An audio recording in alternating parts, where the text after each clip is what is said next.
So we're going to start off by adding in a cylinder here. And just make sure when we are adding it in, we're not clicking off, otherwise the menu to change the faces will disappear forever, and it is super difficult to do it any other way, so just make sure we set it to 16 here. I'm going to drag it to the top of the handle. I'm just going to move the image in a little bit here, and we're going to start by placing it here. And we're going to go into X-ray mode here. And then we're going to scale out a little bit just to match the handle. I'm going to drag it down until this kind of bump here on the handle. We're going to extrude and then extrude. This is going to help us out later when we come back and make those bumps a bit more prominent. And then we're going to go all the way down that leather part of the handle. And just a little bit more to rotate it just so it's nice. And then extrude again. And then again. Now here we're just going to have to do some more extruding, a little bit of scaling and rotating. Just like so. Again, I have got the buttons I am pressing on screen just to help you guys out. Follow me along here. Now I'm just going to bevel this edge here just to make it look a bit more smoothed out. So here we're going to be looking back at the top of the handle. I'm just going to be selecting this edge and moving it a bit to the left and scaling here. I just wasn't quite sure on the positioning there, but there we are. Just going to move up again and bevel on that top side there. Just going to give it a quick look over, make sure everything's okay. I'm going to scale it here. A lot of handles actually aren't perfectly cylindrical. They're kind of squashed in on the sides just to help people hold them a little bit nicer. It's far more comfortable. Now, when we're smoothing, we'll have a look here. We're going to make these bumps. That's going to come back to bite us a little bit, as they're going to look a little bit strange. But we're going to go with these bumps. I'm going to extrude by 0.05. And then we're going to scale on the Z. Oh, we're going to scale on the Z here by 0.08. And we're going to go through the rest of these and do those exact same numbers with every single one of the bumps.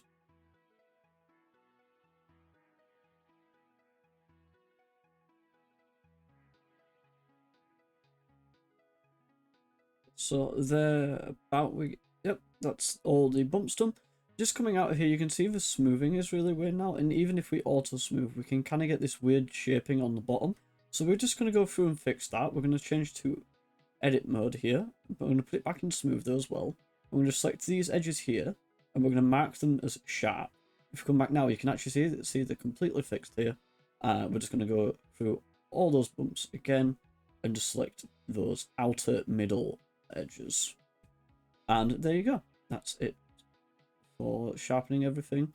Like, see, we just get this nice smooth there, and there we go. That's the handle. Okay, so from here we're going to be starting with the blade. I'm going to be adding in a cube here, scaling down and just bringing it in like here. And we're just going to be trying to look at this left side just to get it just the right size of the handle.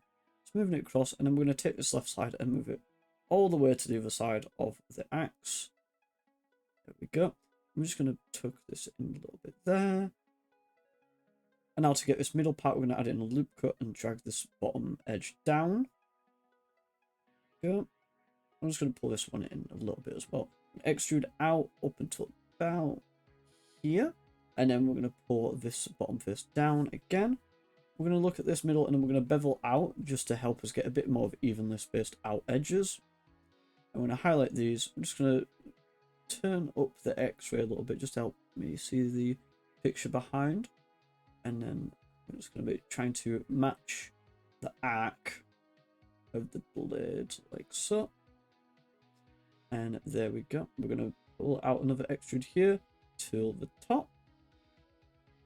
And just going to come here, and we're going to look at trying to just prepare this face to be inserted in a minute. So we're going to drag this loop up here. I'm going to have to move some of the vertexes around just to clean it up a little bit. Just come over here and drag this one across. Pull this one over here a little bit. Get that bit there. And we're also going to need a middle one going acrosswards just to get that right hand side kind of arch of the inset. I'm going to pull this up a little bit. I think I'm also going to bevel it as well, just so the arc is a bit cleaner across the whole thing. Again, just change these vertexes to line up a little bit better. There we go. And now moving on to the rest of the blade, we're just going to pull these faces up until the actual blade part of the metal. Well, not the blade part, but like I suppose the sharpest part. And we're going to take this bottom face here in a second, and we're going to extrude downwards about all the way. Actually, we'll go all the way first. I'm going to take this vertex in here, and we're going to put in another loop cut and bevel in just a second. There we go. We're going to bevel again. Oh, we're going to properly bevel this time, and just so we have those nice even kind of gaps for us. And there we go. And that is, oh, it's actually moved a bit too much there. And there we are. So that's our base for the minute. What we're going to realize though in just a second is, let me move out here a sec. It's all kind of very cubed, whereas the axe wants to become thinner towards the blade.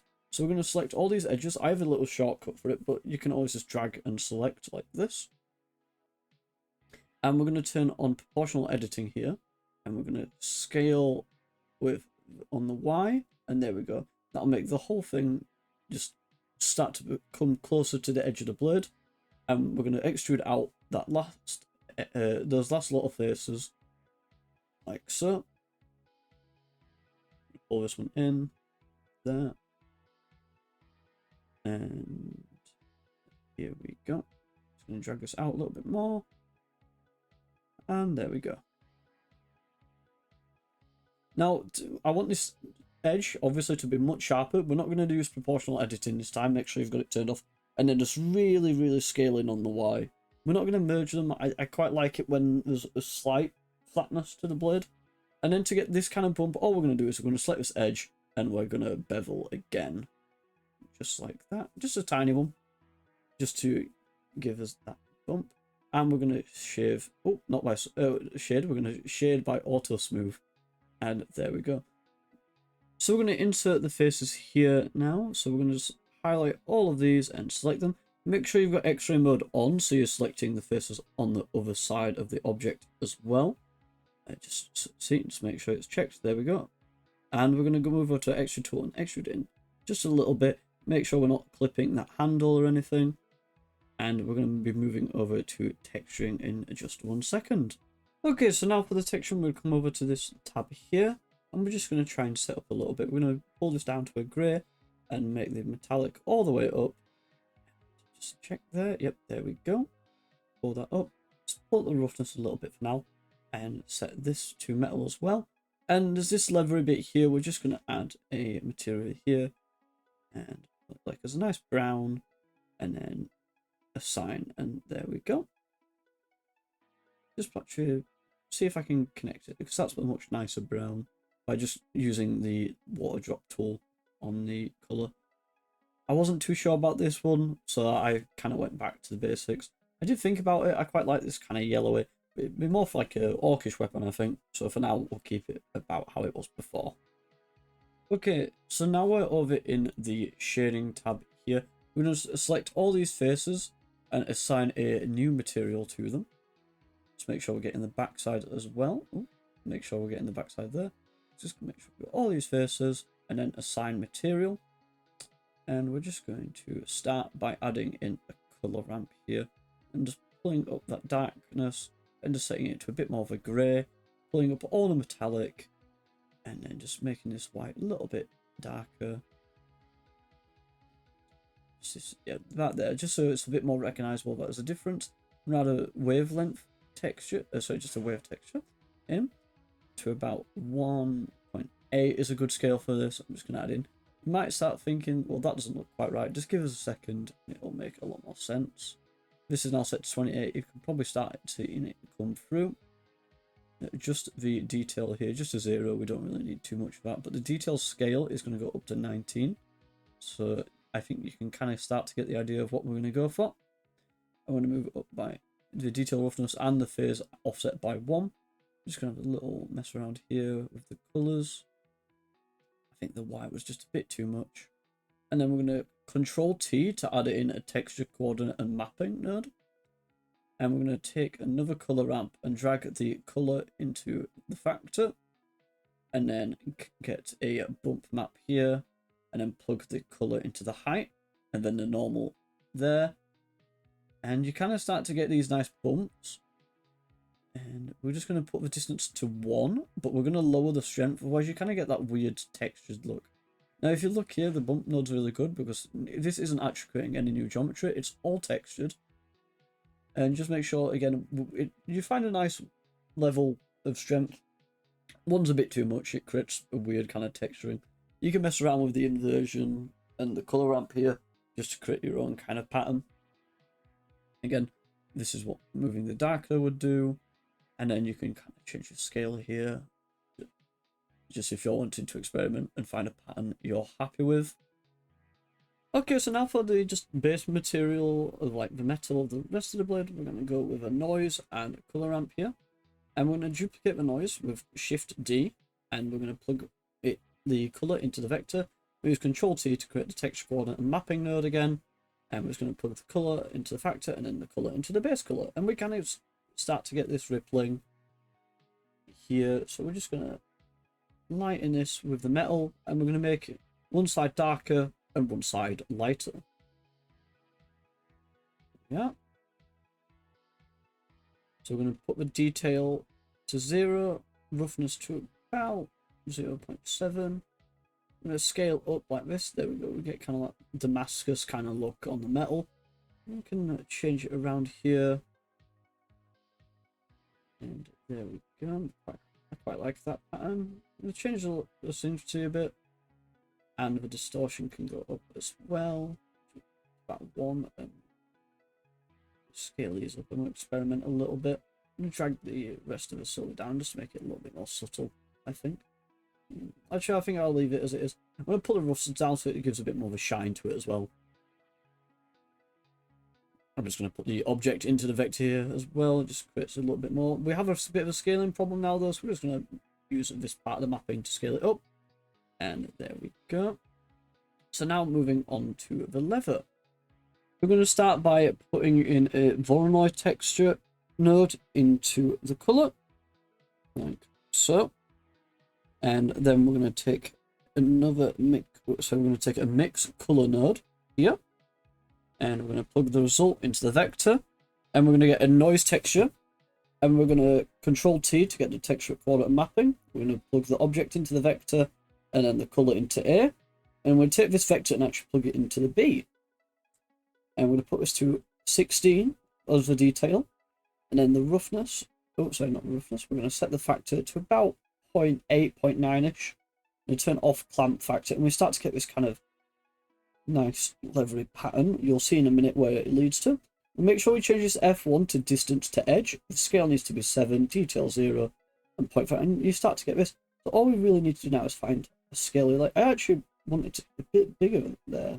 I was thinking about 7, but 5 probably just make it stand out a little bit more. You could even go bigger to like a 3. I quite like that actually, so we're going to put in the color ramp now. And we're going to take brown. Oh, unfortunately, I'm not really getting a brown there. Try click on somewhere else. Alright, well, I'll just do it manually here. I'm going to grab a bit of brown from the color wheel. And then we're going to use the eyedrop tool. There we go. And kind of pull that color up so we get this kind of nice leathery looking texture. Nice and random there. I'm going to maybe put the roughness to 1. And yeah, I'm about happy with that. So next we're going to put in a bump node. And this is where we're going to get the majority of the look on it. We're going to set the distance to 1. And put up the strength. And I always make this mistake. You'd have seen it in my last video. I didn't put the height in correctly. I'm going to shift these around a little bit to a point where I'm happy with it. I quite like there. Change the strength around a little bit. About something like that. I kind of want to darken this colour. I'm not too happy with how bright it looks. And then there we go. That's looking quite good. So yeah, there's your axe.